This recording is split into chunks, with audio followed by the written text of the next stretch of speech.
Madame, Monsieur, bonsoir. La formation professionnelle, fer de lance du développement économique. Plusieurs secteurs sont en effet en attente de compétences pour une meilleure efficacité, une offre de formation en adéquation avec leurs besoins. C'est pour répondre à leurs demandes qu'un plan d'urgence destiné à renforcer la formation professionnelle a été élaboré. Sa Majesté Mohamed VI a présidé à Nadol aujourd'hui la cérémonie de sa présentation ainsi que la signature de 4 conventions pour son activation. Reportage Nadia Hamouchi. Signées devant Sa Majesté Mohamed VI, les conventions sont conclues entre le ministère de l'Emploi d'une part et de l'autre 4 départements ministériels. Objectif, développer les compétences pour mieux répondre aux besoins du marché de l'emploi dans les secteurs porteurs, à savoir l'artisanat, l'agriculture, le tourisme et l'industrie.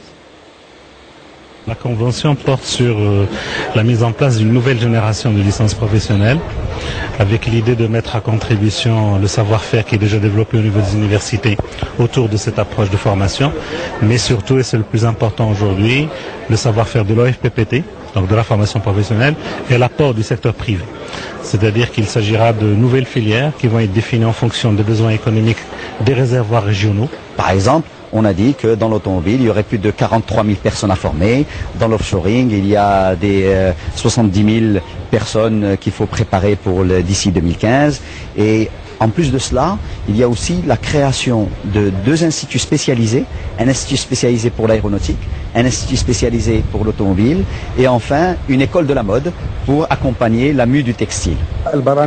8 études prospectives menées en 6 mois ont permis d'identifier les besoins du marché de l'emploi. Il en ressort par exemple que dans le secteur du tourisme, 62 000 emplois sont à créer, 100 000 dans l'artisanat et pour l'agriculture, 60 000 personnes à qualifier.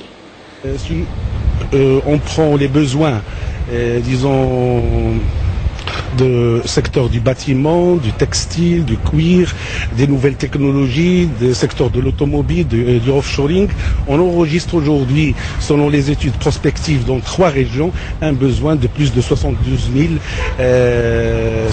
000 profils. Face à cette situation, le plan d'urgence exposé à Sa Majesté Mohamed VI prévoit de réguler les offres publiques et privées de qualification, optimiser les durées de formation et améliorer l'employabilité, notamment par le programme Tehil 2012. 100 000 chercheurs d'emploi sont concernés.